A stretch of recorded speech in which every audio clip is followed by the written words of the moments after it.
Is that where the most people watch it?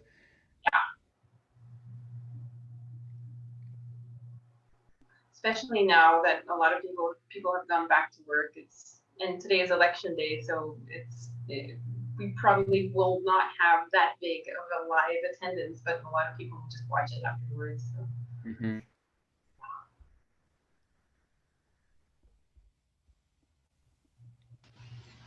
Boa tarde, pessoal. Estamos retornando aqui com nossas lives ao vivo do Corona Bassons. E hoje nós estamos recebendo, né, o fagotista Eric Stomberg. A tradução hoje e a entrevista vai ser com a fagotista Caterine Carrian. E eu quero dar boa tarde para todos vocês, dizer que eu estava com muita saudade, né, dessas lives. A gente está se adaptando, né, que o ritmo da vida normal de todo mundo assim está voltando aos poucos e a gente vai adaptando a programação aqui. Eu quero dar uma boa tarde aqui para minha amiga Vivian. Tudo bem, Vivian? Boa tarde, Bruna. Tudo bem? E você? Como você está? Boa tarde, pessoal do Facebook, pessoal do YouTube do futuro, né? Pessoal que está aqui na sala. Estou com muita saudade, estou muito feliz de estar aqui hoje de novo e muito feliz de estar recebendo o Eric Stomberg e a Caterine traduzindo com a gente. Então, gente, espero que todos vocês curtam a live, vai ser uma live muito legal. E é isso, obrigada. Eu quero só falar, como sempre, né, quem está nos assistindo, quem está aqui na sala pode deixar sua pergunta aqui no chat da sala, aqui para Caterine ler, eu e Vivian a gente vai ficar de olho. E no Facebook, quem está nos acompanhando, pode escrever nos comentários desse vídeo aqui ao vivo, que a gente vai ficar olhando, eu e Vivian. Eu quero agradecer também aos outros integrantes da nossa equipe, né, Isaac Soares, que está no Facebook, e o Luiz Henrique também, que ajuda nas mídias sociais. Eu quero passar agora aqui a bola aqui para a Catê e desejar uma boa live aqui para todos, gente. Boa tarde, Catê. Boa tarde, Catê. Ei, Bruna, oi, Vivian, oi todo mundo. Muito bom estar de volta com vocês aqui. Super convidado super especial nosso hoje, o Eric Stomberg, que é o presidente da International Double Read Society. Hello, Eric. Thank you so much for accepting our invitation. It's great to have you here. How are you? Whoops. Thanks so much for having me. It's great to be here with you all, and I look forward to uh, talking with you and answering questions and spending a beautiful Sunday afternoon. Então, nosso convidado agradeceu o nosso convite, disse que está muito feliz e satisfeito em estar conosco e nós vamos passar uma excelente tarde de domingo. Vou começar a entrevista, então, perguntando um pouquinho para ele contar um pouco da trajetória dele no fagote, na música, e é isso. Eric, just as an introduction, could you tell us a little bit about your trajectory in music? How did you become acquainted with the bassoon? How did you decide to become a musician? What made you become a teacher and whatnot? Sure, I'm happy to. So I grew up in New Mexico, in the state of New Mexico in the United States, and started playing the bassoon at age 12. And the reason I played the bassoon, I was the only kid who could make a sound on the instrument when they had all of the instruments out kind of like a petting zoo, you know, instead of donkeys and uh, uh, giraffe and cattle, whatever, they had instruments. So I chose the bassoon because I got a big sound out of the instrument when I was a kid. So you picked the bassoon because you were the only one who was able to make it purr, right? That's right, just like a cat. Ele contou que ele cresceu no estado de Novo México, nos Estados Unidos, e ele conheceu o fagote quando ele tinha 12 anos. E o jeito que ele foi conhecendo é porque na escola dele tinha meio que um zoológico de instrumentos. Em vez de ter animais, tinha os instrumentos. Aí cada criança ia lá escolher seu instrumento. Ele ficou com o fagote porque ele era o único aluno que conseguiu tirar um som do fagote. So, daí eu brinquei que ele fez ele foi o único a conseguir fazer um fagote com ronar. So what kind of sound did it make when you first tried to play the bassoon? Was it actually pleasant, or did you have a very similar experience to all of us?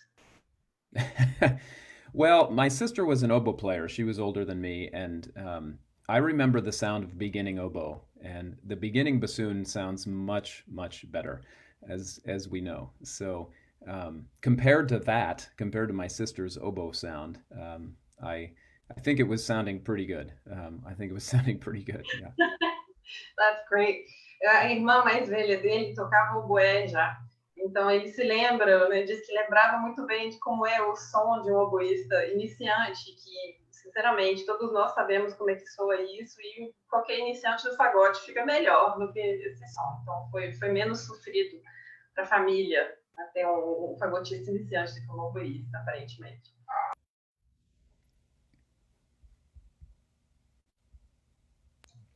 So you started playing the bassoon. Was it in an orchestra in your school? Or was it a band? Yeah, it was a band, and there was one other bassoon player, and he stopped playing about 2 weeks into uh, the semester, and so I was left, as many young bassoon players in the United States at least are in smaller areas. They're left by themselves, to play, and so I started taking lessons with a teacher who happened to be my sister's oboe teacher, and he was a band director. So he actually played the clarinet. He didn't play the oboe or the bassoon, but he was learning the bassoon while I was learning the bassoon. And I studied with him all of the way until I went to university. So from sixth grade, from 12 years old to 18 years old, I studied with him, and we were both learning the bassoon together. Awesome, that's really interesting. Eu perguntei para ele como foi, né? Se era uma banda, se era uma orquestra lá na escola dele. Era uma banda sinfônica e tinha mais um menino que tocava fagote, mas ele abandonou o fagote daqui a 2 semanas, né? Depois de 2 semanas já decidiu que não queria mais. Então o Eric ele ficou sozinho no fagote e ele procurou um professor para fazer aula. E o professor dele era o professor de oboé da irmã dele. Só que o cara não tocava não tocava fagote, ele estava aprendendo a tocar fagote. Ele era clarinetista, na verdade. Então, desde dos 12 anos até os 18, ele aprendeu o fagote junto com o professor dele até ele se formar no ensino médio. That's really interesting, actually, Eric. So, your teacher learned the bassoon at the same time as you did, and how did you manage? I suppose you were largely self-taught in the middle of this. How often did you have lessons with this guy? So we had lessons each week for a half hour. That was the start, and after I played for a few years, then I had an hour lesson. And when I think back on it, it was really um, kind of the basic building blocks of music, tone, technique, counting, subdivision, and the musical line. Those are the things that he, as a really good musician, um, but retired band director, those are the things he taught me, which were really important in any musician's life. I just got the bassoon teaching later in my study. The actual bassoon study with a bassoon teacher was later. Very cool, very cool. Então, eu perguntei para ele, né, qual é a frequência dessas aulas com esse professor, que era também um diretor de banda aposentado. Ele tinha, no início, aulas de meia hora por semana. Aí, depois de alguns anos, ele passou a ter aulas de uma hora por semana. Mas foram as bases da música que foram construídas, né, naquele momento, né? O tom, a técnica, o ritmo, a musicalidade, né, o ouvido, o timbre, né, essas coisas todas, os bloquinhos, né, para construir a musicalidade. E isso tudo vindo de um grande músico, um músico que ele respeitava muito, né, que era regente de banda e tal. Ele só foi aprender as coisas específicas do fagote, né, com fagotistas bem mais tarde, né, depois dos 18 anos. So Eric, when you graduated from high school, where did you study? Who did you study with? And how did it happen from the moment you started studying with bassoonists? It's really interesting because a lot of my students now are very serious at a young age, and so they're in a youth orchestra, or they have studies already with an orchestral bassoonist in the town that they live in. I didn't have any of that, and so I I didn't know anything about my talent or my, you know, like my trajectory. And I was a serious tennis player also when I was a kid. So I would play tennis all day long in New Mexico, and then I'd practice the bassoon in like 1 hour, maybe. And um, so I didn't really know the serious music study, that like I found out later. So I went to the University of Kansas, where I'm now the teacher, and so I went to my undergraduate University of Kansas, and then I did my doctoral or my graduate degrees in Cincinnati Conservatory. My first teacher was Alan Hawkins, and then I studied with William Winstead. Very cool, very cool. Ele comentou que os primeiros, né, quando ele saiu do ensino médio, ele foi estudar, mas antes de contar a história de como ele foi estudar, ele contou a história dos alunos atuais dele, que são, desde muito novos, já estudam com fagotistas orquestrais já bem estabelecidos, e ele não teve acesso a isso não quando ele era mais novo, assim, ele simplesmente né, estudava, e ele era um jogador de tênis muito dedicado, então ele treinava tênis o dia inteiro, e depois ele estudava o fagote na horinha que sobrava, né? Sobrava 1 hora, ele ia lá estudar fagote, não fazia a mínima ideia do talento dele, de como que era estudar fagote de maneira séria. E ele só foi descobrir isso depois, quando ele saiu, né, para estudar na faculdade. Ele estudou na Universidade do Kansas e depois ele estudou em Cincinnati. Right. E os professores dele também. Ele estudou com Alan Hawkins. I didn't quite catch the name of your second teacher. Sorry, Eric. Oh, that's okay. William Winstead in Cincinnati. William Winstead. Thank you. And so you went on and you came back actually to the University of Kansas to be the professor. So how did that happen? How long a period of time was there between you graduating from there and becoming a teacher again? Yeah, it's really interesting now that I think about it. It was exactly 10 years, just 10 years of time. I left Kansas as a student and went and got my master's and doctorate degree, and then taught for 4 years at a university in Ohio, and then moved to Kansas when my teacher retired. And so it was very humbling and exciting to take over for my teacher. And now I've been here in this particular position for 16 years. So it's been a while now. That's a beautiful story. It's wonderful. Então, ele estudou, né, na Universidade do Kansas, ele voltou para ser professor dentro de 10 anos, então foi bastante rápido, né? Depois que ele fez o mestrado dele e o doutorado, ele deu aula, ele foi professor numa universidade do estado de Ohio durante 4 anos, e ele voltou para a Universidade do Kansas para ser professor quando o professor dele se aposentou. E agora ele tem 16 anos nessa vaga de professor lá na Universidade do Kansas. Cool, Eric. Thank you for that. Let's get into your topics that you so generously shared with us. So where would you like to start? Sure. Well, it's probably a good idea to keep talking about the teaching aspect. I see a lot of students each year, probably 100 young bassoon players, between different things. This year, of course, is a strange year for all of us, but in addition to the university, I teach also at an arts boarding school for high school students in Michigan called Interlochen, kind of the nation's the most prestigious school for art study. So students leave their home and go to Michigan and study there. And this is my 20th year of teaching at this school.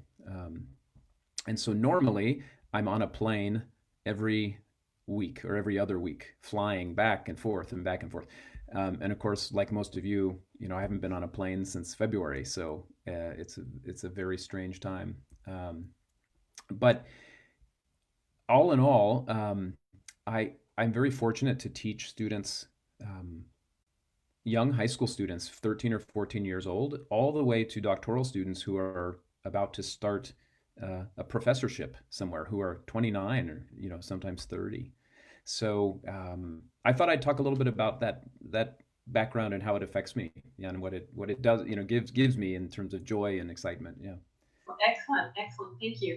Então, pedi para ele começar a falar um pouco sobre os assuntos. Ele mandou um e-mail para a gente, né, com uma lista de assuntos. Ele, obviamente, transicionou agora para falar da experiência dele de professor, né? Ele explicou que ele tem todo ano, um ano normal, que obviamente esse ano não é um ano normal, mas ele vê qualquer coisa, assim, até 100 alunos de fagote diferentes, desde os alunos de 13, 14 anos, num instituto que chama Interlochen, lá no estado de Michigan. É uma escola, é meio como um pensionato, onde os adolescentes eles vão morar lá para estudar. E também ele tem alunos até o doutorado, né, até uns 29, 30 anos de idade, que são, assim, alunos que já vão entrar para a carreira acadêmica. Então, ele acompanha muitos alunos, e nesse cotidiano, no ano normal, ele estaria pegando um avião toda semana para ir para o Michigan, voltar para o Kansas e assim por diante. Só que esse ano está muito atípico, obviamente, né? Então, ele não tem encontrado com esses alunos fisicamente, como todos nós, né? E agora ele vai falar um pouquinho sobre o que a experiência da docência traz para ele em termos de realização, né, na profissão de músico. So it's lovely that you're talking about your students and what teaching brings to you personally and professionally, because a lot of us, if I can speak for myself anyway, we grew up thinking, oh, well, I'm going to play the bassoon in a great orchestra. I'll be the principal bassoon of a great orchestra overseas. And the joy of teaching, sort of, we never think about it until we're into the teaching. So how let's just make a little quick parenthesis here. How do you think about orchestral playing, chamber playing, teaching? How's your career? I mean, diversity-wise, in the various aspects, the various things that a bassoonist can do. Yeah, I think it's really important to to talk about this aspect, because I certainly, at my thought when I became serious about the bassoon, which was really not until I was in college, because I played the bassoon before, but I wasn't really serious of the bassoon. But I very quickly became enamored with the recordings of Cleveland Orchestra with George Zell, for example, and I would study and study and study and play in my apartment the bassoon alongside the orchestra, and immersed myself in the study of orchestral and chamber music. So I was when I was in Cincinnati, I started playing in my professional career. Playing started in the Cincinnati Chamber Orchestra. I then somehow strangely moved up in the state of Ohio. So Cincinnati, the southern part of the state. I then, after 4 or 5 years, I won a position in the Musica Chamber Orchestra, which is in Columbus, Ohio. And then after 5 years, I started playing in a chamber orchestra in Cleveland, Ohio, for another 5 years. So I had, while I was teaching, there was about 15 years that I was playing in small chamber orchestras, which I really cherished as a bassoon player. I love chamber music, and I thought I'd play a little bit from my bassoon quartet, since we're all bassoon players. But it's imperative to be a good teacher. One has to play at the highest level and be able to collaborate with musicians from the front to the back of the orchestra, and know how it fits in. And so I'm happy to talk more about that, but there's probably enough to translate into Portuguese. Thank you. Então, perguntei para ele, né, como é que é a experiência dele com essa escolha, né, da carreira acadêmica e para ele falar um pouquinho sobre a variedade de profissões com as quais a gente se depara, sendo músicos profissionais, né? Porque muitos de nós, falando por mim, de qualquer maneira, cresce tocando fagote, achando, sonhando com uma vaga numa grande orquestra, provavelmente fora do país, fora da cidade, né? E quando chega o momento de dar aula, nem todo mundo esperava, assim, né? Nem todo mundo sabe o que esperar de virar professor. Então, eu perguntei para ele como que essa questão de tocar, né, em orquestras, tocar em orquestra de câmara, música de câmara, se encaixou, né, na carreira dele. Ele falou que ele gostava muito de ouvir as gravações da Orquestra de Cleveland, regidas pelo George Sell. Ele gostava de ouvir e tocar junto, e ele começou a ficar muito sério com o fagote, né, com o estudo do fagote. Ele tocava junto com as gravações, ele ficava muito inspirado, ele teve várias experiências tocando fagote em orquestras profissionais, na Orquestra de Câmara de Cincinnati, várias outras que eu não guardei o nome, desculpem. E aí ele tocou bastante no estado de Ohio e ele falou que realmente é muito importante para ser um bom professor ou uma boa professora estar em boa forma, né? Estar sempre tocando e tocar no mais alto nível para poder dar conta de ensinar, né?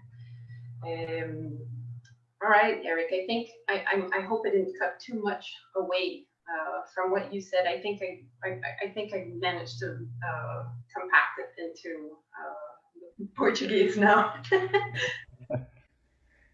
Sure. The interesting thing about the importance of having experience in the orchestra and in chamber ensembles is that is one of our teachers.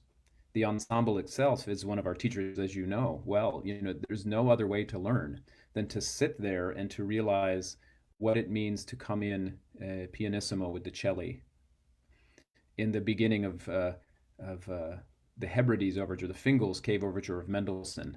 To come in like that can only be understood by seeing the conductor that looks like this before it starts. And you have to play with 2 sharp and figure out how to make the F sharp work. So those things are imperative, and I think make anybody who's a serious teacher, a more effective one, for sure. The ensemble, the chamber ensemble is something that I grew to love in my summer festival days. I went to the Sarasota Music Festival many years in a row and fell in love with chamber music with strings and piano, mainly piano trio, but also piano quartet and quintet. And so after you share this, I'll show you one of the arrangements I've made, Okay. that my quartet has played. So maybe I'll play a few minutes of that. Excellent, sounds great, Eric. Thank you. Então, perguntei, né, a gente estava falando sobre a experiência de ser professor e emendando um pouquinho com esse assunto de como foi para ele a vivência de tocar em orquestras e música de câmara. Ele diz que esse ato de tocar por si só é um professor, é o que ensina mais para a gente, a vivência de tocar junto, de estar dentro de uma orquestra, de colaborar com colegas e também, né, ninguém, para ser um professor sério, é necessário ter essa experiência, essa vivência de você estar no naipe de fagote ali, tocando Mendelssohn, e o regente fazendo assim, já para você tem que entrar num fá sustenido, muito pianinho, junto com os cellos, assim, só a experiência daquilo que pode ensinar isso para a gente. Então, ele dá muito valor nessa experiência de tocar em orquestra, de tocar em grupo de câmara, e ele gosta muito de tocar música de câmara, é uma coisa que ele privilegia muito.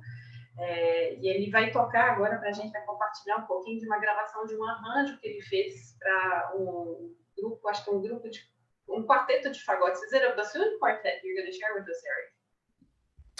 Yeah, so I realized that the bassoon quartet music was often not as serious as as I would have liked. And so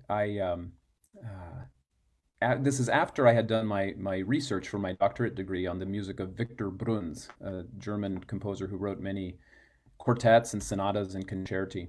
And I began recording with a quartet of my friends that we named ourselves the Men Who Don't Bite. That's for our embouchures, men who don't bite.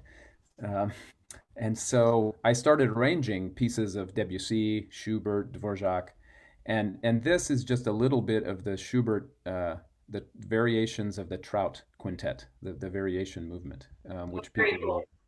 will know. So I'll just play a minute or two, or minute, if that's okay.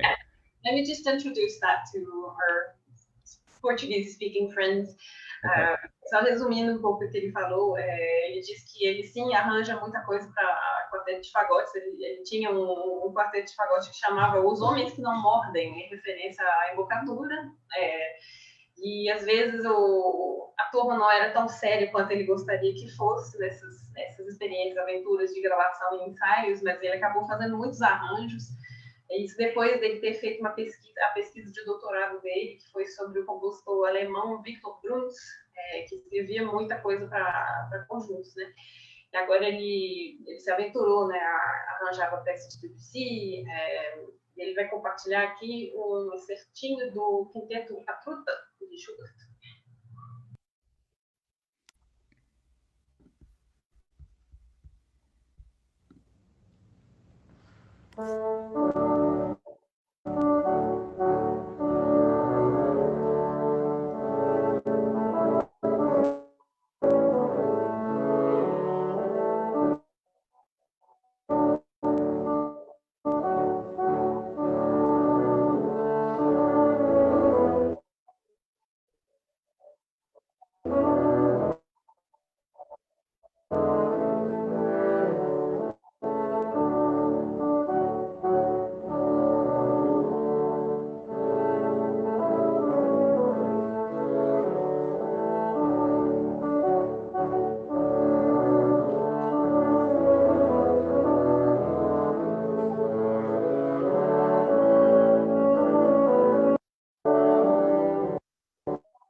It's thinking.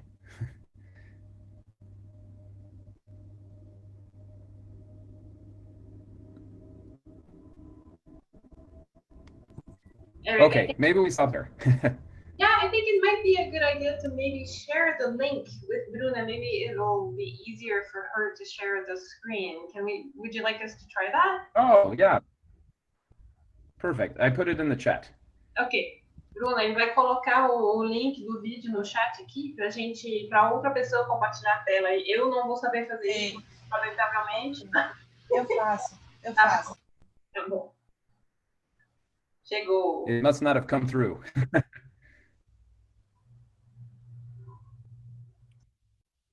Sorry about that. No worries. We've had many glitches with technology. Actually, we have a question about technology for right after this, if you don't mind. All right, let's try.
is so cool, Eric. Thank you for sharing.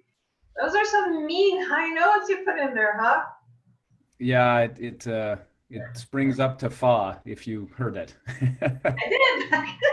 I never trust my ears to know whether it's an E or an F, but it is indeed an F. Comentei com ele aqui que ele foi ousado nos agudos aí. Tem uns fás aí. Não é para os amadores, não, hein?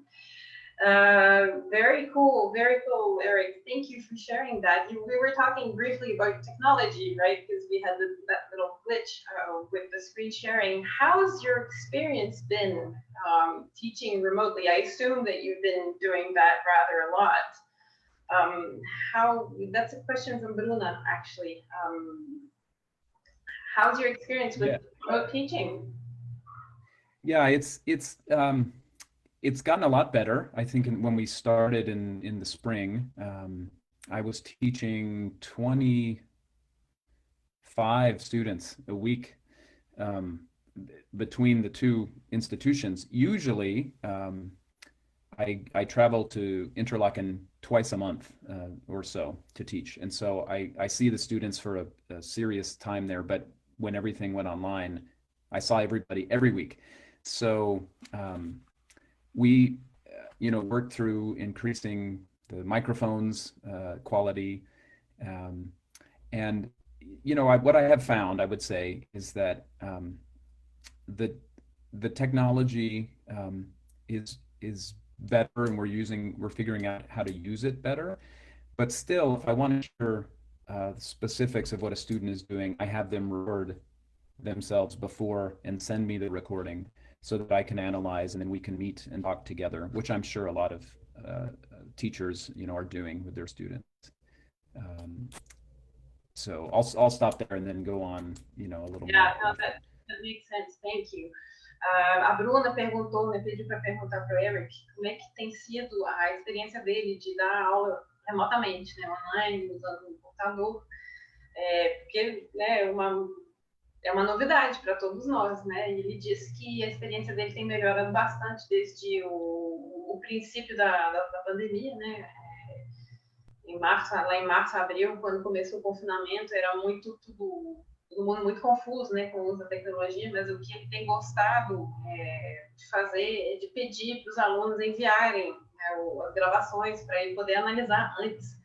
Ele tem 25, ele tá vendo 25 alunos por semana, agora entre as duas instituições onde ele leciona, e essa técnica, né, de ouvir as gravações e analisar primeiro para poder discutir ao vivo com os alunos tem sido produtiva. E outra coisa que ele falou é sobre os microfones, né, de tentar aumentar a qualidade dos microfones e tudo mais do equipamento. So Eric, speaking of equipment, right? How's that happened in the institutions where you teach? Have they been investing in equipment, or have you sort of have the students been required to purchase their own?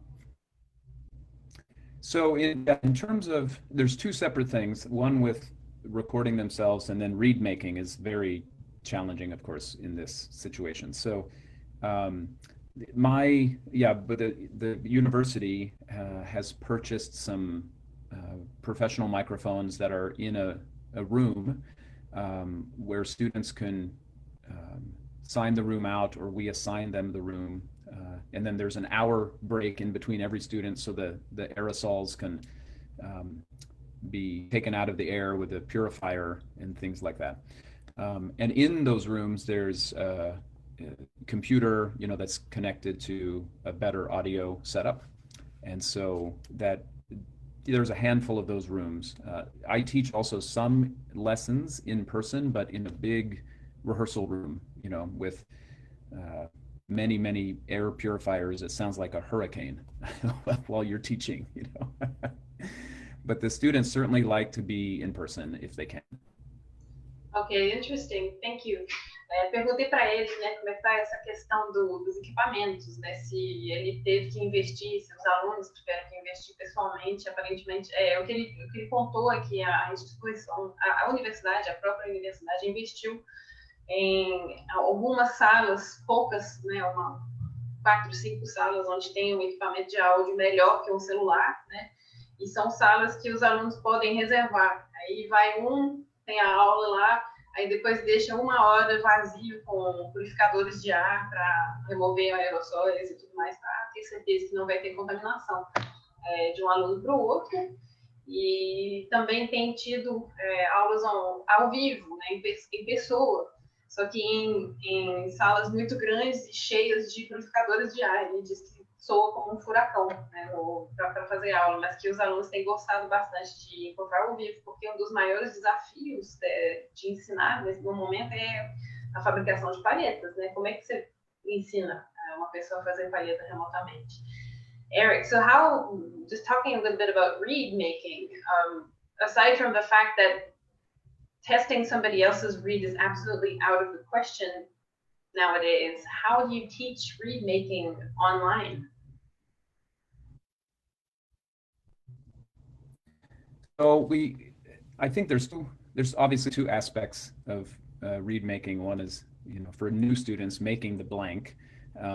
But if we just talk about scraping reeds, I have had all of my students purchase a dial indicator, micrometer. I don't know.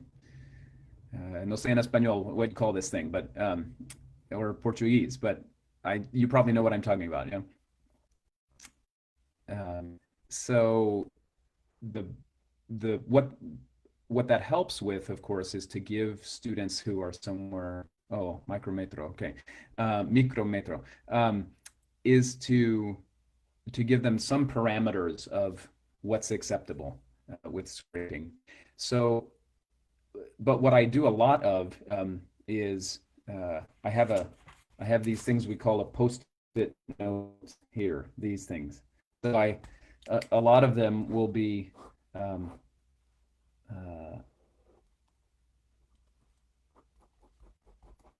there's all kinds of crazy pictures that that I'll make specific to a student's read.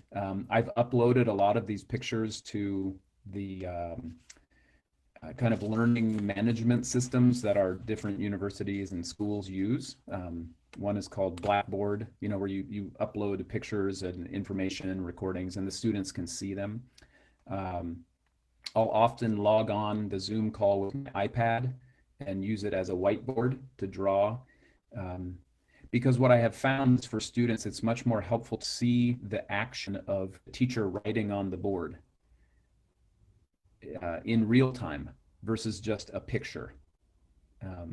So I'll let you translate that, and I'm going to try to find a picture of one of my favorite read designs that I came up with in working with the students. So I'll let you translate that first. Nice. Então, ele falou que o desafio de ensinar uma pessoa a fazer palhetas realmente é grande, né? Mas uma solução que ele encontrou foi pedir para todos os alunos dele comprarem um micrômetro, né? Para todo mundo poder tirar as medidas das palhetas. Então, isso já ajuda ele a orientar os alunos, né, na hora de raspar. Montar uma palheta é uma coisa, raspar já é outra coisa, né? Os ajustes é muito mais específico de cada aluno, então ele tem trabalhado com desenhos, ele tem usado umas folhinhas, né, post-it, para fazer os desenhos, e ele tem usado também o quadro branco do Zoom para poder desenhar de maneira interativa com os alunos, né? Ele coloca o desenho lá e já vai desenhar assim, ao vivo, e ele tem achado isso muito mais produtivo do que simplesmente postar fotos e mostrar fotos, né?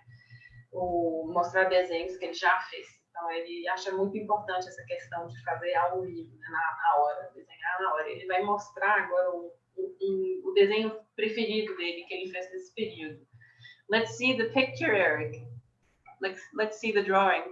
Yeah, I'm trying to share it with my screen so I can, I found it, I just need to send it to myself, so. Okay, 1 second. Here it comes. Sure. Here it comes.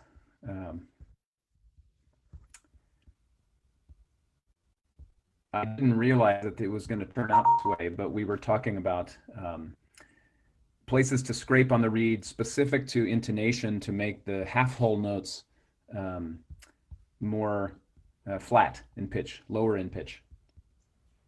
Interesting. And so this is what came out of it. So pretty. It looks pretty. So yeah, I was drawing one thing at a time, and it wound up looking like this.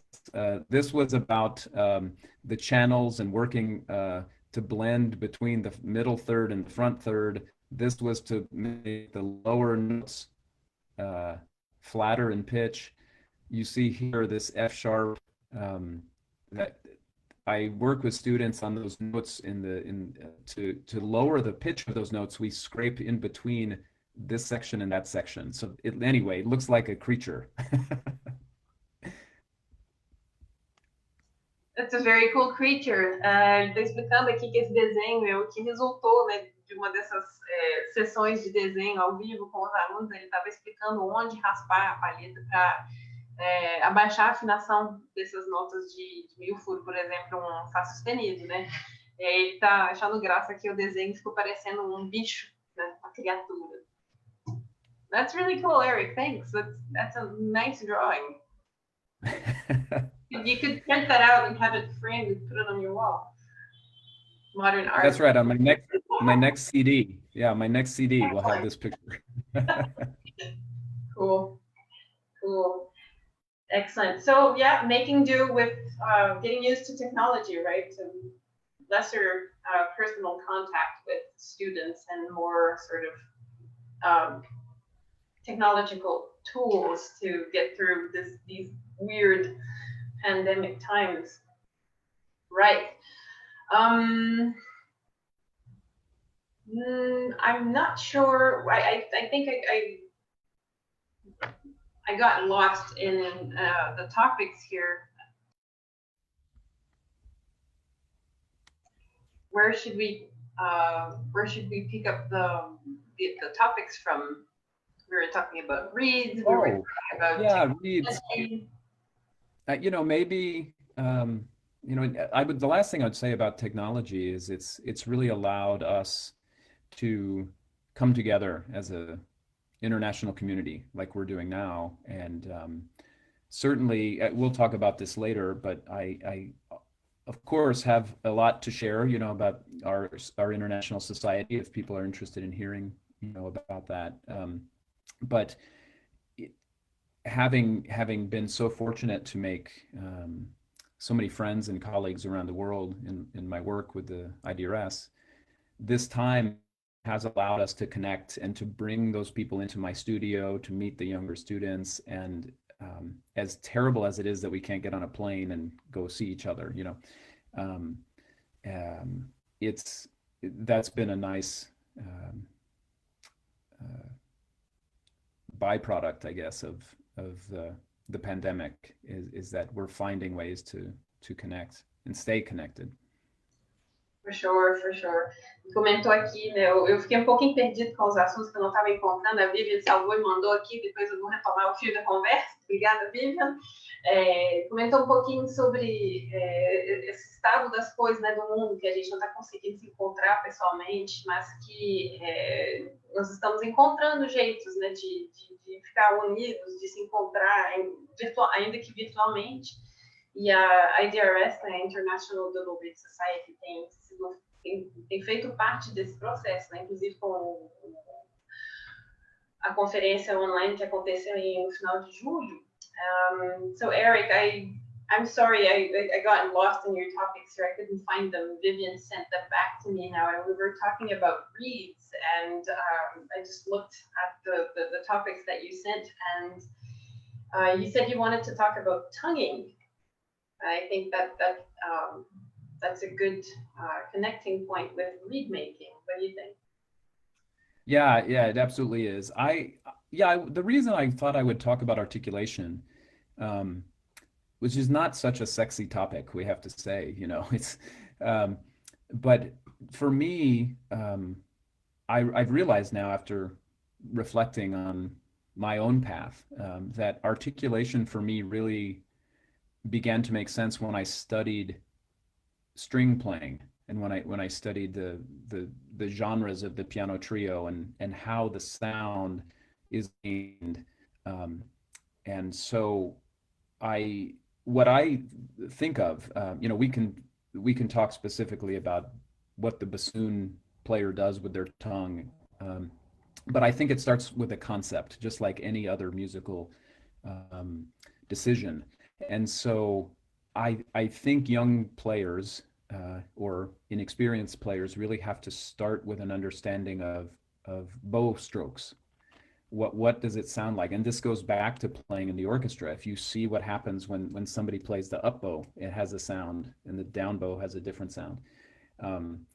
But not just that, but also what détaché, legato, spiccato, martelé, staccato, ricochet bowing, all of those bowings, what they sound like when the sound is made, because otherwise the bassoon player doesn't have enough colors in the palette of their articulation, and they sound like, well, they don't sound sophisticated as much as they could. Right. Very interesting.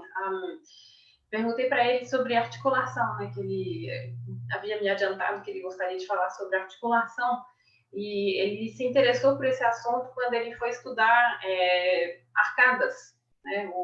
A maneira dos instrumentistas de cordas articular é muito específica, né? É descrita de uma maneira muito específica nas partituras. Então, eles têm um vocabulário imenso para descrever a articulação, e não para simplesmente você tem ou não uma ligadura em cima das notas, tem um ponto ou não em cima das notas. Não, é muito mais variado do que a notação que nós temos. Então, ele se interessou muito por isso, e ele considera que a articulação é muito variada, e que um fagotista, para soar refinado, né, para o jogo, né, para a maneira de tocar de um fagotista soar bem refinado, tem que desenvolver uma variedade grande de articulação. So Eric, how do you go about teaching your students how to articulate? Because what we have in terms of notation in sheet music, printed music for wind instruments, it's certainly not as refined a vocabulary for us than for strings, right? They have very specific words printed into their music, and we only have symbols, and not very often. Every once in a while we'll have tenuto marked or legato marked. So how do you go about teaching your students to deal with this variety of articulation that don't always come written into the music? Yeah, it's a great question. And I think kind of similar to vibrato, there's a technical aspect of how we do it, and there's a musical aspect of how we need to execute the articulation. So on a very specific level, I focus on 3 letters, consonants, D, T, and L.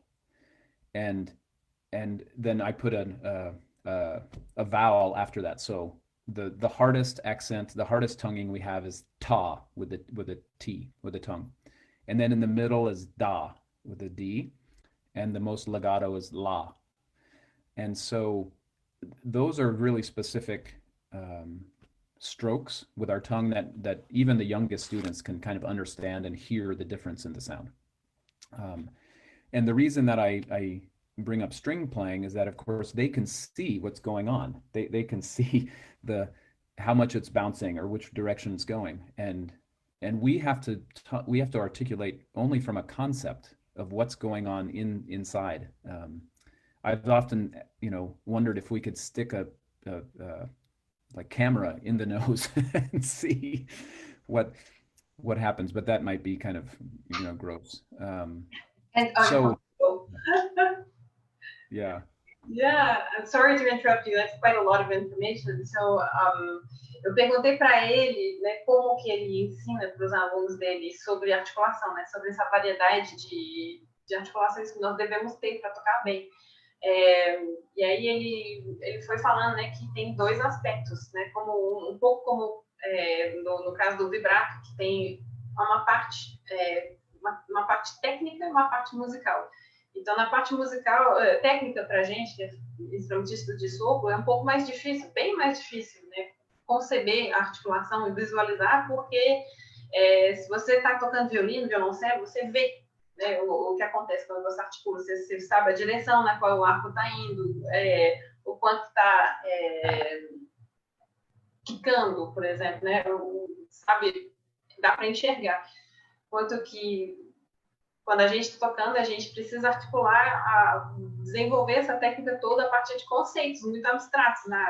Então, para facilitar um pouco isso, ele se baseia em 3 consoantes, que são tá, dá, o T, o G e o L, né? E ele coloca uma vogal, depois ele chega em tá, dá e lá. Aí o tá é o tipo mais forte, né? Mais seco e mais agressivo de articulação. Aí o lá é o mais legato. Aí no meio fica o dá.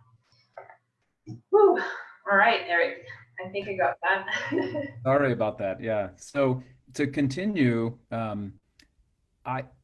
the way to answer your question about the specifics is for me is through repertoire. So, for example, if we were going to work on the legato tongue, and we think about legato, the legato bow, and also where to start. So if we take the Tchaikovsky Fourth Symphony, second movement solo, da da da da. So we start up bow with a very legato articulation. We don't even want to hear the articulation because the la on the downbeat, it has to be articulated with a little more of a strong sense. So maybe the beginning is la da da da da da, and so through repertoire, I think we can learn different articulation. So, for example, the Scheherazade solo in the second movement of Scheherazade starts very similar to Tchaikovsky, but in the variation of the first theme, we have détaché and martelé, different style. So it starts very basic with ta, da, la, and then moves towards more specifics of how we connect the sound and how we stop the sound in some ways. Interesting, very cool, thank you. Então, ele falou que o melhor jeito para ele de ensinar articulação é usar o repertório mesmo, dar exemplos. Então, para exemplificar um ataque, né, um início de nota mais suave, ele indicou o solo do segundo movimento da quarta de Tchaikovsky, que exige que a gente faça um tipo de início da nota que a gente nem percebe que colocou língua, né? Nem percebe que começou a nota. Então, ele comparou isso a uma arcada para cima, muito pianinho, que, né, com pouco peso. E também falou de Scheherazade, né, que na segunda vez que a gente toca o solo do segundo movimento, vai ter outros tipos de articulação que não vão ser iguais da primeira vez. Então, vai ter um martelê, vai ter um détaché, né? Aí começa a variar um pouco além do tá, do dá e do lá. Então, amplia um pouquinho o leque de articulação possível ali. Great. The last thing I would say about this as a teacher is that some students or many students think that their tongue is too slow, that the muscle is too slow. Just, I have a slow tongue is what they say. And I haven't found many students who have a slow tongue. I have found students who don't understand the concept of how it works and the physics behind this. The last thing I would say, though, to help students with that, or for us as teachers to help them, is to study the bowing of ricochet bowing, the bouncing, that one. So if you take the Weber concerto, for example, and right at the beginning, that is where often young bassoon players in the United States, at least, start to show that their articulation is not working very well. It's right in that passage because so many of them play this concerto. So often, just understanding the freedom that a violinist has to have to make the bow bounce like that They can't hold it like this, the bow. It has to be very, very light and kind of agile. And that often helps them to, physically, so the tongue will not go so far away from the reed, and it can stay nimble. Yeah, that makes sense. That's great. Thank you for that. Então, ele falou que o que ele mais vê, né, dos alunos chegando para ele e falando, não, mas minha língua é muito lenta, eu não tenho uma língua rápida o bastante, não é? Ele, na verdade, ele nunca viu, raramente viu um aluno que tivesse uma língua devagar. Não é que a língua é lenta, é que as pessoas tendem a não entender como é que funciona e qual que é a física por trás do funcionamento da articulação. Então, ele pede muito para a gente estudar a arcada ricochet, que é uma arcada que ela fica quicando, né, em cima da corda. Então, para a gente observar um pouco o movimento de instrumentistas de cordas, que tem muita leveza, eles não seguram o arco, né, firme, não. Tem que ter leveza, tem que ter destreza, e o mesmo se aplica à língua. Então, para exemplificar um pouco para os alunos dele, é isso que ele usa, né, como exemplo. Observe quem toca instrumentos de cordas. Diz que um exemplo perfeito de quando as pessoas não estão entendendo como funciona a língua é esse primeiro movimento do concerto de Weber, quando você chega nas escalas, em semicolcheias, que aí dá para perceber que a pessoa ainda não dominou, né, não entendeu qual que é a leveza que a língua tem que ter, que a língua não precisa se afastar tanto da palheta, por exemplo, nem chegar com tanta força nela. Right, Eric, so I would so what's your secret for tonguing? Well, I think it really is understanding how far the tongue leaves the tip of the reed. That's like the actual secret of it. The secret for double tonguing or rapid tonguing, which all bassoon players have to be able to do, unless they have some kind of very agile single articulation. For me, it actually is about listening to the intonation of the double tongue and figuring out how to focus the vowel in the middle. So I don't know in Brazil what you guys use for double tonguing. Like in a lot of people in the States use ticket ticket ticket ticket, like that kind of sound, like a ticket that you give to somebody to get into the show. Ticket ticket. What does it sound like in Brazil? What is a general kind of double tonguing? Eu vou deixar os brasileiros responderem. I'll leave it to the Brazilians to answer your question. Eu acho que é a mesma sílaba, talvez TQ, né? Como ele falou, tic-tac, com G também, tugu-dugu. Yeah, so I actually forgot to translate the question, sorry. O Eric, eu perguntei para ele, né, qual que é o segredo da articulação. E ele contou, né, que realmente essa questão da distância curta que a língua vai andar, né, entre a ponta da palheta e fora da ponta da palheta é o segredo, né, entender essa leveza. E ele falou sobre staccato duplo, né, e ele estava falando sobre as vogais ou as sílabas que ele usa e que são usadas mais amplamente nos Estados Unidos. Então, ele falou que lá é muito tique, tique, tique, tique, tique, tique. Ele perguntou para a gente quais vogais, quais sílabas a gente usa, e eu pedi para os brasileiros e para as brasileiras se manifestarem. Então, tem coisas parecidas, a gente tem um dagá, dugu.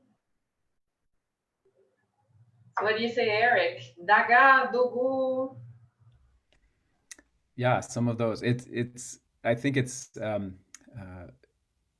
each person, it feels a little bit different. And so as a teacher, that's why I'm listening for intonation often, because when students hear in the States, at least most of my students, if they use a D and a G, dugga dugga, digga digga, digga digga, it's often a little too flat. And the notes in the tenor register,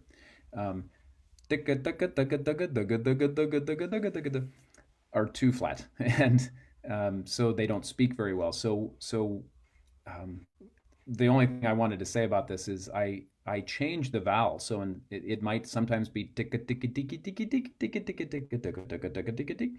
It changes depending on where we are in the range. So, for example, the Mozart Hafner Symphony in D major, oof, it would start like ticka ticka ticka ticka ticka ticka ticka ticka ticka ticka ticka ticka ticka ticka.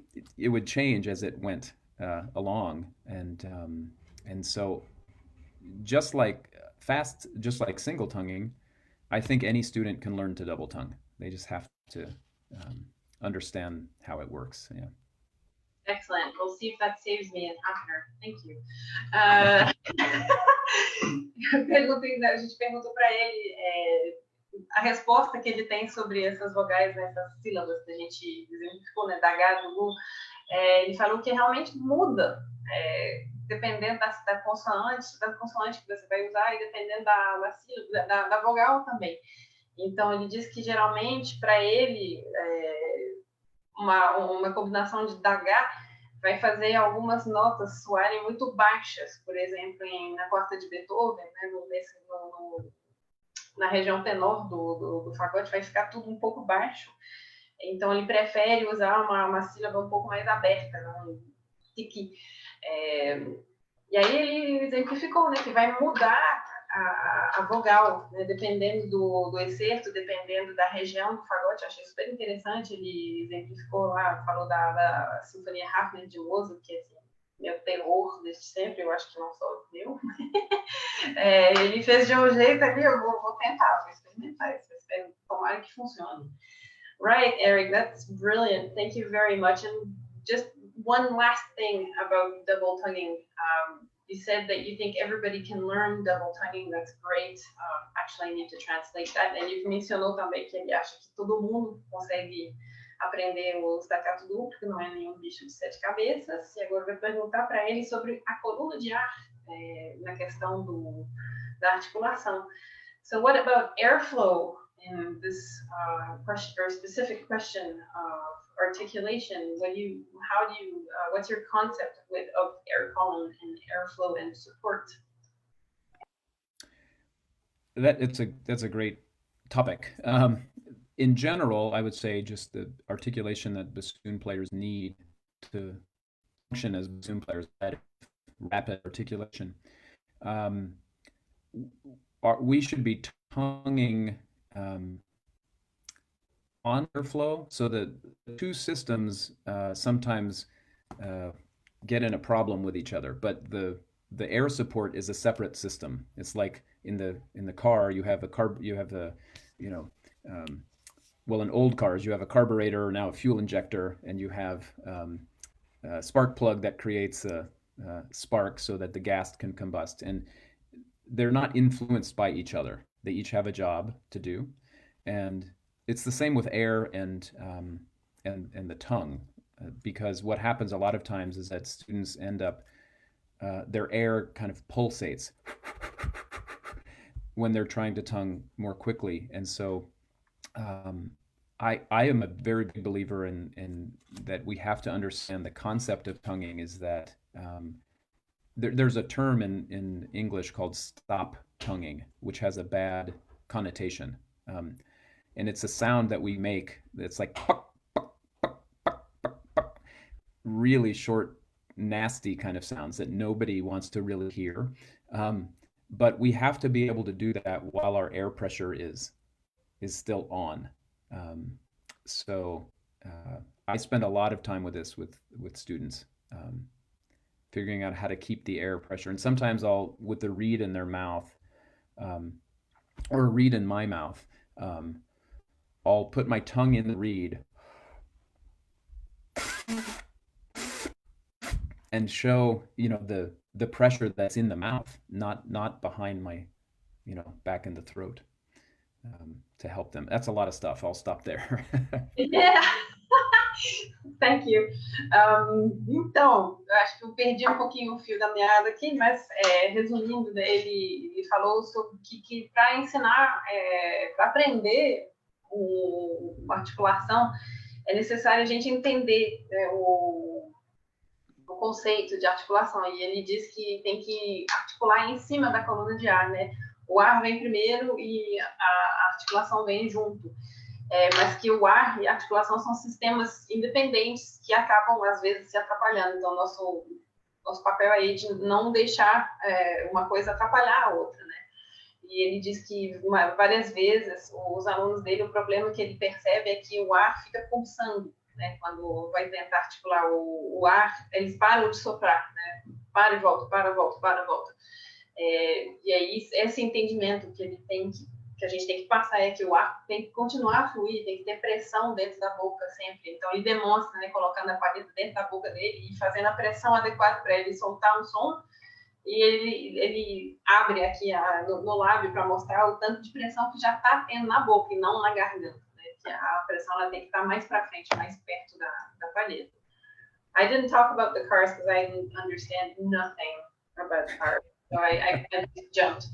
Sorry. That's fine. That's fine. Yeah, I think this idea of tonguing is in addition to what bassoon players are usually good at, which is stopping their air. You know, ba ba ba ba ba. That sounds good, and we need to do that a lot in playing. But it's this other version which usually people have to work on to be adept at playing any kind of music, you know, that you need to play. Excellent, excellent. Thank you. So thank you so much for sharing this information about tonguing. I think you're maybe the second person to talk about tonguing and articulation specifically and to give us such specific tips. So thank you very much for the masterclass. So, right, we are very creative people, right? Musicians are extremely creative people and resourceful and passionate. So you wrote to us saying that you would like to talk about how to find your musical passion and find your purpose as a musician. So how did that happen for you? How did you go through this personal soul searching experience of finding what turns you on as a musician?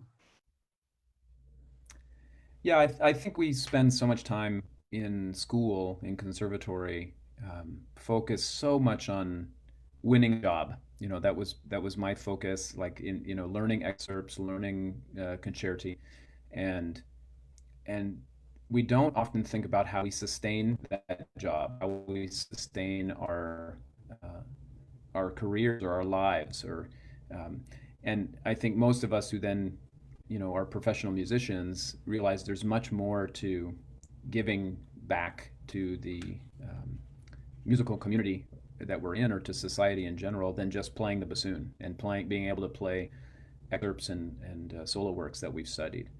And so, as I've said before, I have an enormous passion for chamber music, and I would overdose, I would say, not on drugs, but on Schubert string quartet. You know, listen over and over and over, and so to me, I guess that what I realized is that there was something similar to collaboration. You know, like to being able to collaborate and be in a group of people, and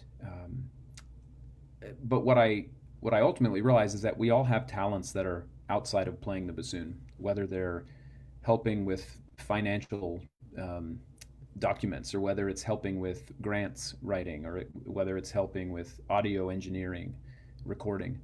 And those things I think are so much more important now than ever before. And mine, of course, turned into administrative work, you know, within organizations that I didn't study that. I didn't go to school to, you know, be on the board of IDRS. That's not, you know, I never took classes in that, you know, at that time.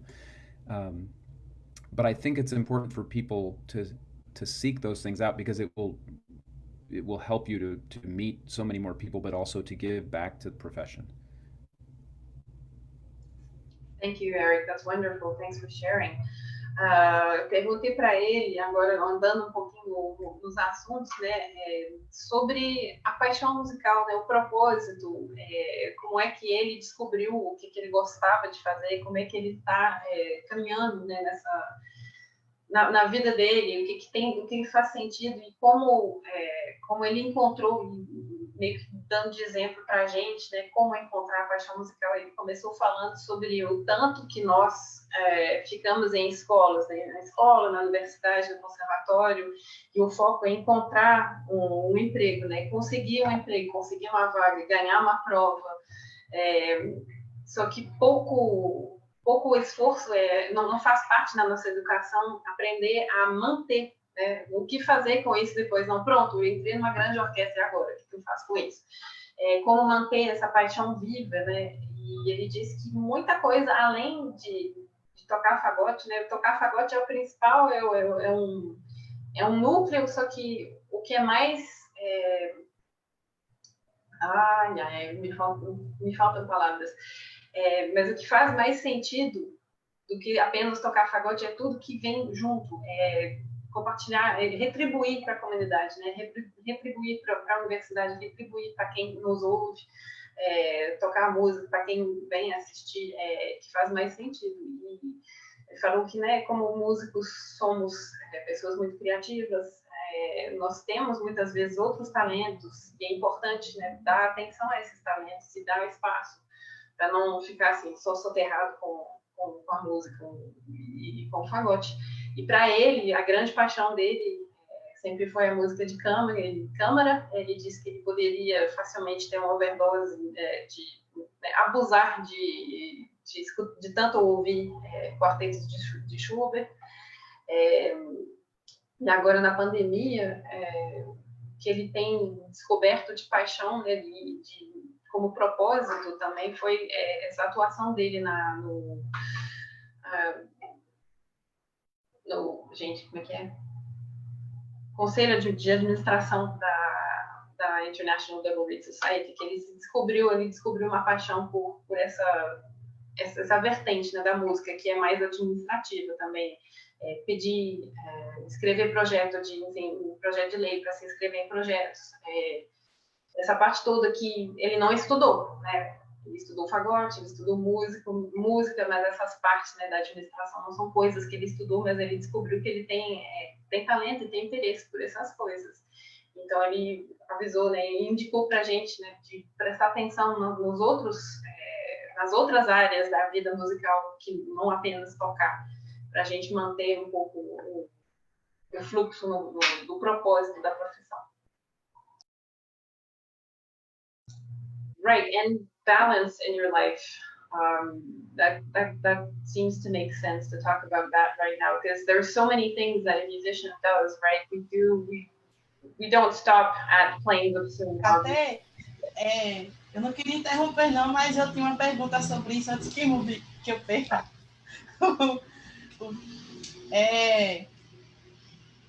É que eu estava vendo aqui no currículo dos tópicos que ele deixou, né, que ele trabalha com aulas para adolescentes. Eu também trabalho com essa faixa etária aqui no projeto social na Paraíba, e eu queria saber, assim, dele, o que os alunos dessa idade, quando procuram ele para ter aula, se ele já tem uma visão de se profissionalizar ou se eles vão em busca das orientações dele. Aí eu pergunto assim, porque é muito comum nessa idade, né, surgir dúvidas dos adolescentes, né, quanto ao futuro, o que quer ser, se é realmente aquilo que eles querem. E aqui meus alunos conversam muito isso comigo, né, e pedem minha opinião. Assim, alunos assim que muito talentosos, que estudam, mas tem aquela dúvida, né? Eu queria saber, nessa faixa etária, o que os alunos dele procuram. Ok, Bruna, obrigada. Just before we go on to the next topic, Eric, Bruna would like to know, when you teach adolescents, teenagers, you mentioned earlier that a lot of them come to you already with the purpose, the desire to become musicians, serious musicians, but Bruna would like to know how you deal with that, because she teaches adolescents as well. So how is your experience with dealing with teenagers when you teach? Yeah, it's a very different clientele, you know. and it's something that keeps me grounded because I work with students in such a wide range of ages, and so um, I would say the common traits of these young students is they always want to play music that's too hard for them. Uh, they're they're playing music in what I call the bassoon underground, meaning music that they don't want their teacher to know they're playing, you know. And so there's a real excitement that they have and youthful energy, and I see my job as trying to focus them to the technical and foundational work that they need to do to be able to get into the best school or conservatory, um, and to focus. It's really like turning their focus to the music, the composers, the style of articulation and of tone production and technique.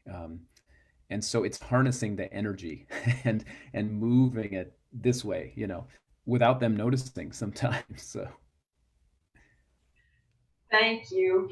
Então, Bruna, a resposta do Eric para você. Ele falou que vários adolescentes, eles têm essa mania de querer tocar coisas muito difíceis para eles, né? Coisa que é difícil demais.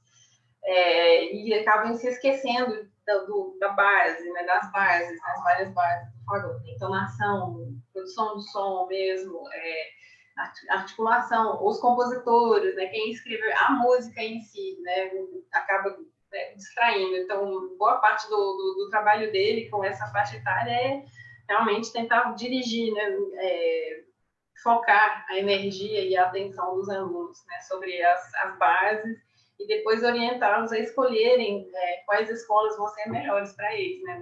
Dependendo do que eles pretendem fazer com esse estudo da música. All right, thanks, Eric. So as we were saying a little bit earlier, we just started going from musical passion to balance in your life. So there are many, many things that we do as bassoon players and musicians. So you're a teacher in two big institutions. You are the president of the IDRS. You do many things aside from being a musician as well, I'm sure. So how is it for you to find balance in your life? Perguntei para ele agora sobre equilíbrio, né, a vida, porque músicos somos pessoas muito criativas, muito enérgicas, a gente gosta muito de fazer uma variedade de coisas, e geralmente a gente acaba sendo muito ocupado, né, a gente toca em orquestra, a gente dá aula, a gente tem a vida familiar nossa. Então, perguntei para ele como que ele lida com essa questão, né, dele ser um professor em duas instituições muito grandes e também presidente da Associação Internacional das Paletas Duplas. Então, é muito trabalho e como que ele encontra o equilíbrio dele na vida.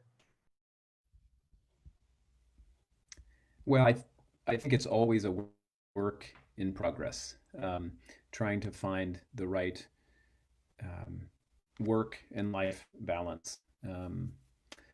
And I haven't always been great at it, but I think the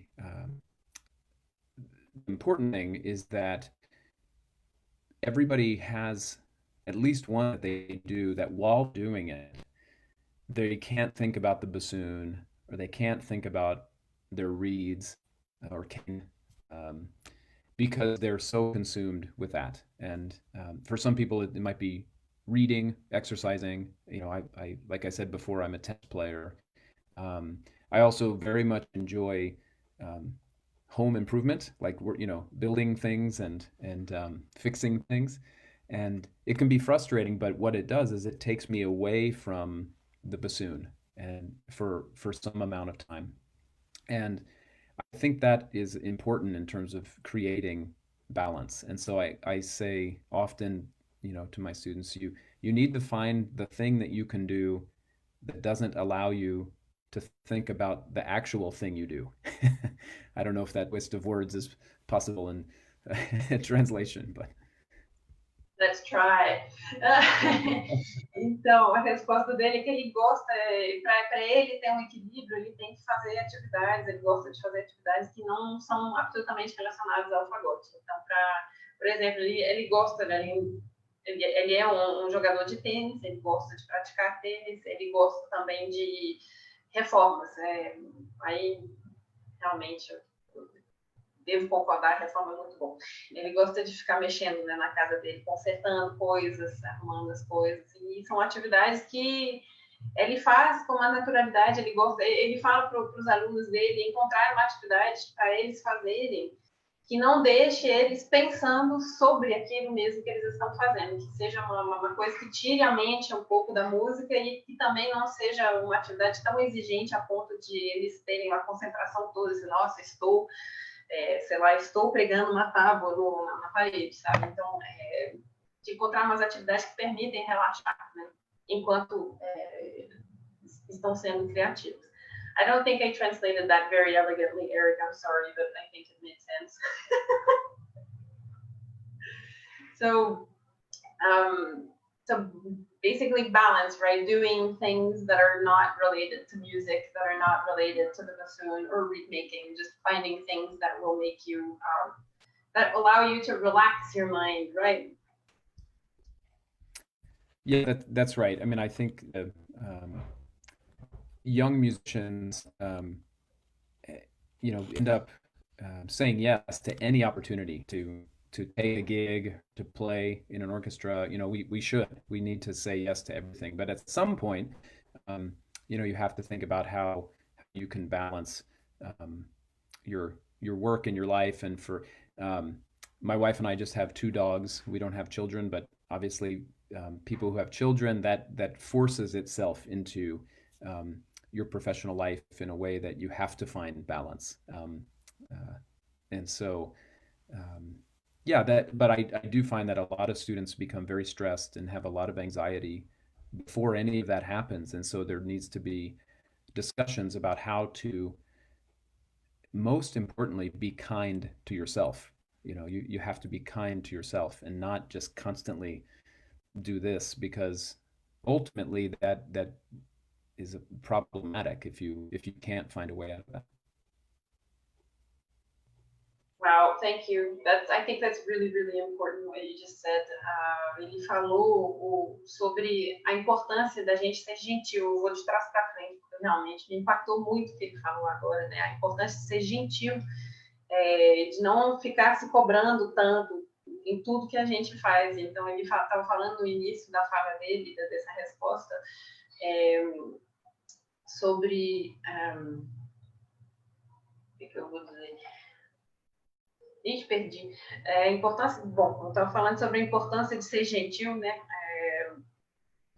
Ele vê muitos alunos muito estressados ainda antes de terem um montão de compromissos. É isso que ele falou no início, né? Que é importante quando a gente é um fagotista jovem, músico jovem, é importante aceitar, né? Quando vem um convite para tocar, quando vem um cachê, é importante dizer sim, sim, sim, sim, sempre. Aceitar muito, construir a nossa carreira, mas tomar um cuidado de ter um equilíbrio para não ficar soterrado em trabalho sempre. Ele diz que cada vez mais os alunos estão manifestando, né, sintomas de estresse extremo, cada vez mais jovens. Então, é importante discutir com os nossos alunos, né, sobre a importância deles fazerem outras coisas que não são necessariamente relacionadas à música, que não são, e atividades que não vão trazer consigo um nível de cobrança tão alto quanto na música, porque realmente nós somos artistas de ponta, né, de alta performance,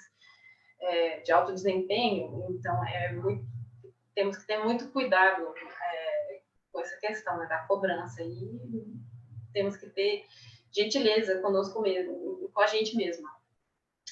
Thank you, Eric. That's really, really, really important, because we are so used to being very demanding of ourselves and of colleagues in the music universe, right? You can't miss a note, but it's important to miss a note and let go every once in a while, right? Absolutely. Ok. Gente, vocês têm perguntas para o Eric? I'll open up for questions now, Eric. Let's see if people get chatty. Bruna, tem gente no Face com perguntas? Até agora no Facebook nós temos alguns comentários, né? Mas perguntas não chegaram ainda. Agora, isso que ele falou aí sobre você encontrar algo que não seja relacionado ao fagote para fazer, eu lembrei da live do professor Elione, né? Que o professor Elione faz fotografia, né? A gente vê muito ele buscar fazer outras coisas, assim, a questão de fazer alguma coisa que não seja relacionada ao fagote para você ter aquele momento para relaxar, para fazer outra coisa, uma coisa que não lhe ocupe, mas que proporciona esse momento de relaxamento. Eu acabei lembrando dele um pouquinho agora. E assim, Catarina, nós não temos mais perguntas. A gente pode até encerrar por aqui já. Eu acho que está tranquilo, se ele já terminou tudo. Se ele quiser também acrescentar mais algo aqui para a gente encerrar a live, ele concluir aqui as considerações finais dele. Também quero agradecer, né, a presença dele aqui, todos os assuntos que ele trouxe aqui. Quero agradecer. E assim, gente, eu estava falando aqui no off, né, aqui antes da gente estar ao vivo, que o Eric, ele assim que eu mandei um e-mail para ele, ele prontamente se prontificou a fazer essa live com a gente. Eu quero agradecer muito a Eric por isso, né, que ele veio muito assim, disposto a compartilhar tudo aqui com a gente. Então, se alguém tiver alguma pergunta, pode me escrever aqui no chat ou deixar aí no Facebook, que a gente, enquanto o Eric faz as considerações dele aqui, que a gente pode fazer no finalzinho, tá bom? Beleza, Bruna. Right, Eric, so we've got a few questions coming in, but just before we go into the questions, we'd like to thank you again for accepting our invitation. It's lovely to have you here today with us. Chegaram perguntas. Yeah, so we've got questions. Questions from Mauro. Qual Mauro, Vivian? Você sabe quem?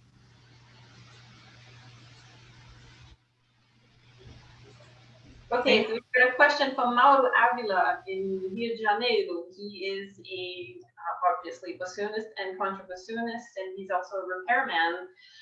He asks you, what is your vision? What's your vision for after the pandemic?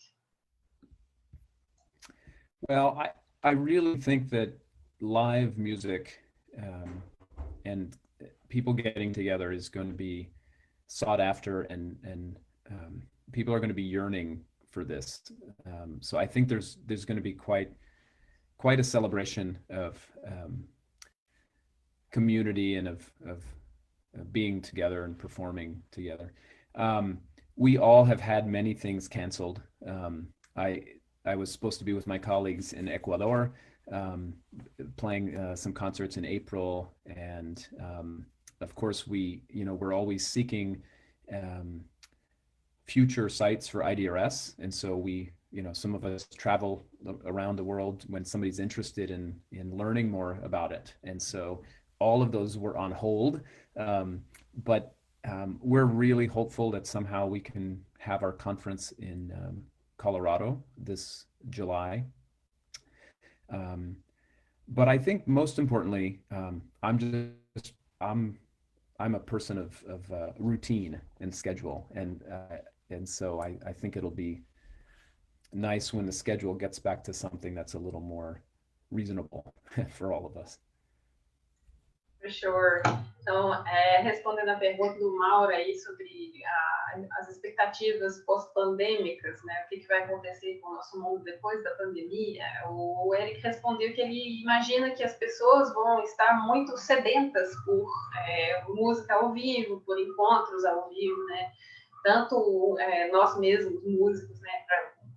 A fim de encontrar para fazer música juntos, e também do público, né, para nos assistir. Então ele está bem esperançoso nesse aspecto de que ele espera ver celebrações, né, comemorações grandes acerca dessa volta à normalidade, essa volta aos encontros públicos. E ele também falou um pouco sobre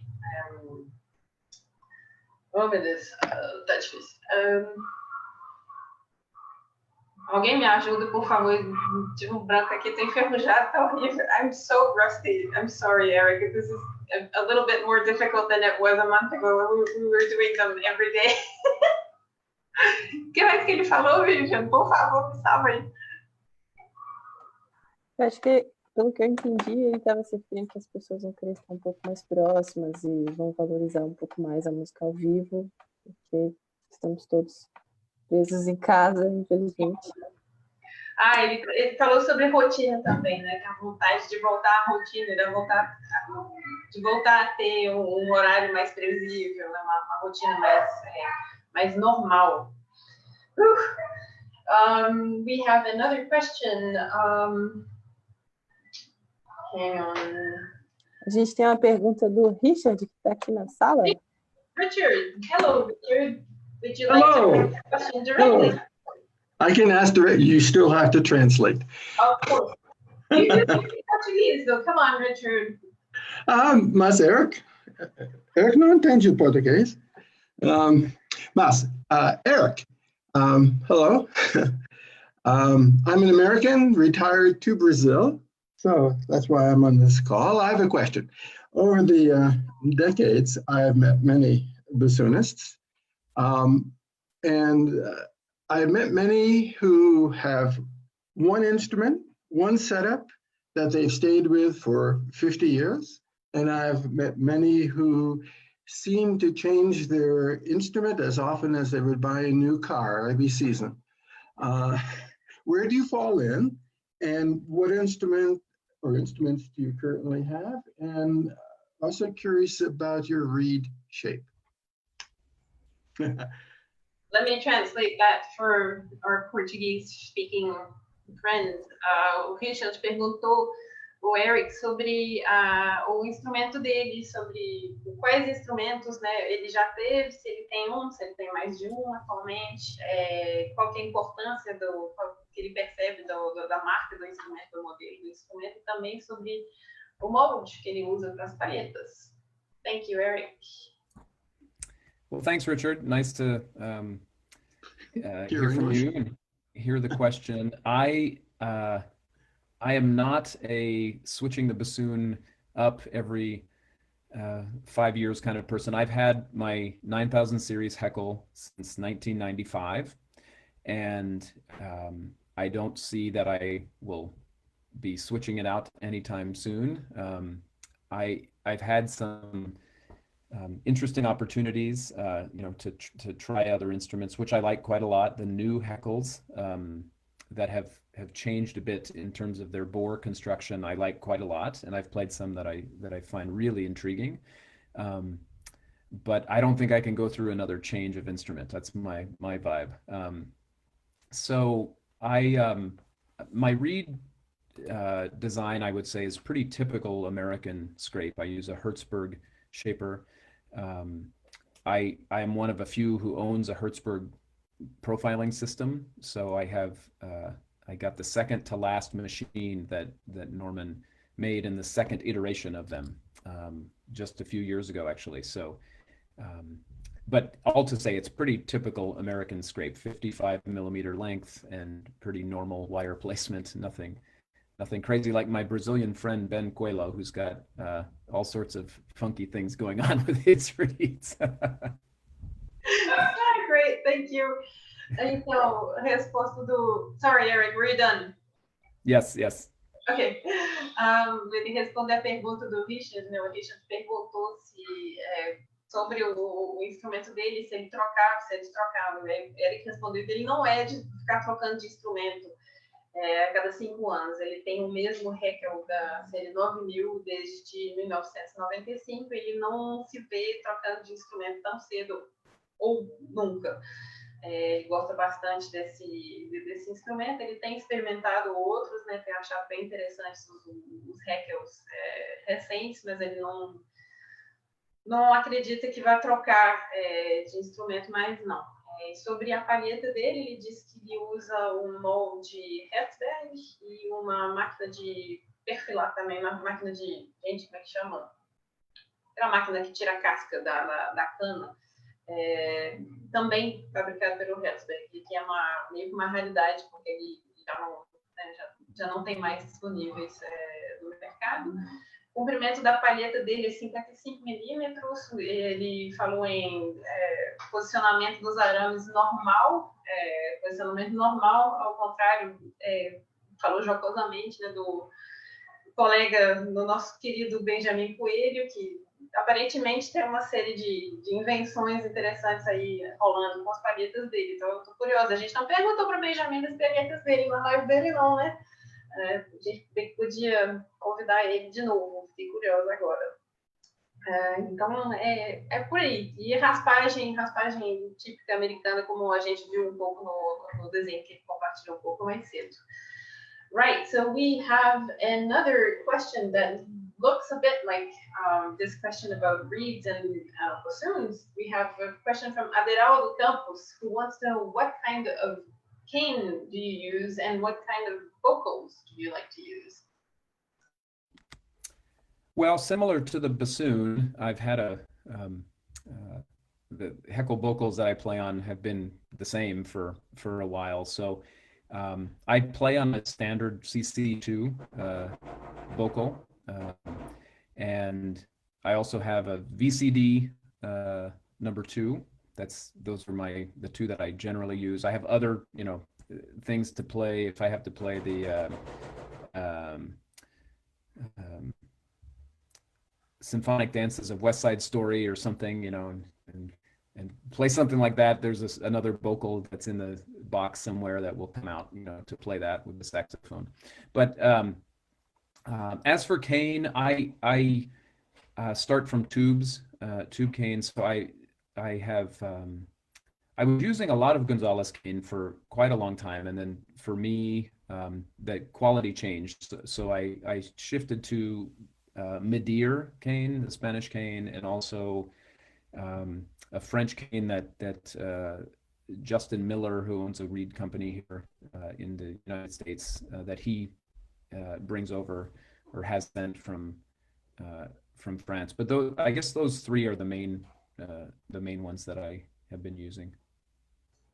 Okay, very cool. I didn't quite catch the name of the first cane that you mentioned. I'm sorry.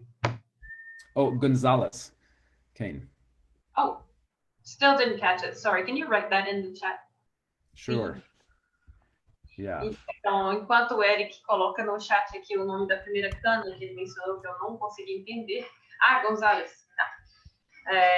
Ele falou que os tudéis que ele gosta de usar, ele tem um CC2 da Heckel e um VCD2 também, e isso pro dia a dia, e quando ele precisa tocar uma coisa muito no agudo, ele tem um tudel guardado numa caixa em algum lugar que ele puxa para tocar essas coisas inabituais.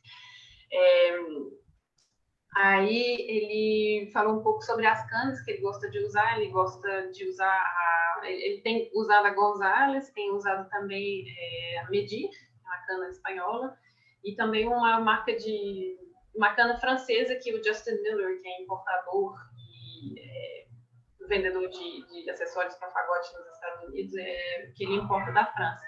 Então, entre essas três que ele gosta de usar. Nós temos mais perguntas. We have more questions, Eric. Let's see. It's on Facebook. Oh, wow, that's a cool question about tonguing. Pedro Jr. would like to know if you've ever had a student or students who had problems with single tonguing between 115 and 130 BPM. But then after 130, could go on and play staccato with single tonguing. A pergunta do Pedro Júnior, que gostaria de saber se ele já teve algum caso de alunos que tiveram problemas com staccato simples entre 115 a 130 BPM, mas conseguiam retomar o staccato simples a partir de 130 em diante. Very interesting question. Yeah, my only experience with that type of situation where the staccato would return at a faster speed would really be related to the air. And it goes, at least from my students and the experience I have, it goes back to students who are starting and stopping their air and don't know that they're doing that. So you can do that, to some point, and then maybe it's right in that area in the 112, 13, 14, you can't do it anymore. So that would be my first, if I was a detective of articulation, that would be my first thing to look at. I would say also that the way in which I double tongue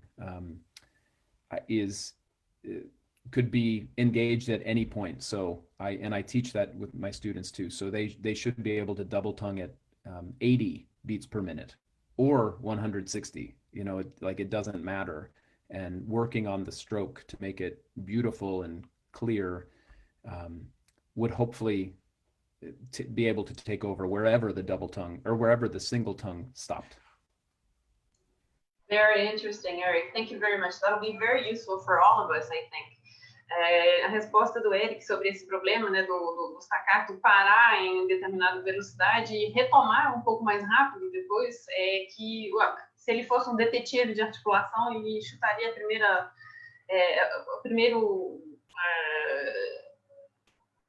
hipótese dele seria que é uma questão de ar, né, que o ar está parando, porque até uma certa velocidade a gente consegue articular com o diafragma, né, interrompendo o fluxo de ar, mas chegando a uma certa velocidade já não dá mais para fazer isso. Então ele imagina que talvez isso esteja acontecendo. Então aconselharia a tentar manter o fluxo de ar mais constante e a concentrar no movimento da língua. E ele falou também, interessantemente, que para ele o staccato duplo deveria ser tão ágil quanto o simples, mesmo em velocidades mais baixas. Então, estando a 80 BPM, deveríamos todos conseguir fazer um staccato duplo e usar um staccato duplo bonito. Então, concentrar nessa questão da qualidade do som, da qualidade da articulação em qualquer estilo de articulação que a gente está fazendo, seja staccato simples, duplo, até triplo. Thank you, Eric. That's really cool. Very, very cool answer. And I hope Pedro heard the answer, and I hope he can solve the problem. Vivian, Bruna, nós temos outras perguntas ou já foi? Já foi, Kátia. Respondemos todas. Right, so I think that's it. I think that's it for questions, Q&A. That was very, very interesting. Is there anything, any final statements that you would like to make for us, Eric? Well, I'm just, honored to join you all, and it's a pleasure to talk about bassoon and to meet other bassoon players. I'm very eager to visit Brazil at some point, so I'm hoping to be there. That should have been included with what I'm going to do post-pandemic. So I've made many trips to Colombia, having worked with the youth orchestra there and I did a sabbatical in Colombia, so I was pretty close, but I would love to come and meet you all, and maybe we can bring the conference down there again at some point. That would be beautiful. Indeed, I was going to suggest that. Então, considerações finais dele, né? Ele agradeceu pelo convite, disse que ficou muito contente em estar conosco hoje, muito honrado e feliz em conhecer a gente. Mencionou que ele deixou de falar na hora que ele estava falando sobre projetos pós-pandemia, a vontade dele de visitar o Brasil, de conhecer, porque apesar de ele ter estado na América do Sul, quando ele tirou o ano sabático na Colômbia, também quando ele se envolveu com a gestão e o trabalho de uma orquestra jovem por lá, ele não chegou até o Brasil. Então, ele espera ter essa oportunidade em breve e, quem sabe, trazer a conferência da IDRS para o Brasil. Então, estamos esperançosos. O convite, nós vamos reforçar esse convite também, nós da BPD, né? Então, eu só tenho a agradecer também ao Eric, eu agradeço a vocês pela presença hoje e é isso aí, gente. Vamos continuar explorando assuntos. A gente se encontra de novo quando, pessoal? Então, eu gostaria de falar sobre os próximos lives, gostaria muito de agradecer a presença de todo mundo, agradecer ao Eric, prazer imenso ter ele aqui com a gente, prazer em conhecer ele. Espero conhecê-lo pessoalmente também no futuro. As nossas próximas lives vão ser dia 21 com o Morbiron, fagotista da Filarmônica de Berlim. No dia 22, vai ser sábado com o Morbiron, domingo com a Florência Fogliatti, que ela é fagotista solista da Orquestra Sinfônica Nacional da Argentina. Dia 28, a gente tem a Mariana Bergstein, que é fagotista na OSUSP. E dia 29, Francisco Formiga, a gente vai falar sobre o livro novo dele, de palhetas. Isso é muito legal, então estamos ansiosos por todas as próximas lives. E, além disso, eu gostaria de falar que essas lives são uma parceria com a Associação Brasileira de Palhetas Duplas e o Basson Lesson. E quem puder se inscrever nos nossos canais, nas nossas redes sociais, a gente agradece muito que sempre a gente está postando quando vão ser as próximas lives e os nossos conteúdos do Eu Indico, dos concertos online por lá, que são Facebook, YouTube, Instagram. Quem quiser entrar também nos nossos grupos do WhatsApp, são sempre bem-vindos. E é isso, gente. Muito obrigada por essa tarde ótima de domingo. Espero que todo mundo tenha voltado, hein? E é Sim, isso, gente. E antes que eu me esqueça aqui, eu quero agradecer, só quero agradecer assim, mais uma vez ao Eric e agradecer ao professor Benjamin Coelho, que foi ele quem me passou o contato do Eric, para ele estar fazendo essa live hoje aqui com ele. Muito obrigada, professor Benjamin. Obrigado, Eric. E é isso, gente. Até a próxima. Thank you very much, Eric. Thanks again for your presence here. It was lovely to have you. We're in for a very, very busy end of November. Here we've got lives next Saturday with more Byron from the Berlin Show. We have a meeting with Florence Fogliatti, who is playing in Argentina next Sunday. And we also have an interview with Mariana Begston, who is a bassoonist in São Paulo, and also with Francisco Formiga on the 29th about his new book on reed making and the English edition of this book, I believe. So very busy month ahead. Thank you again for your presence. Thank you very much for sharing your experiences with us. And yeah, we'll see you live in person in Brazil at the next conference. That is yet to be planned. Perfect. It's a pleasure to join you all. Likewise. Thank you, Eric. Okay. Bye-bye. Ciao. Ciao.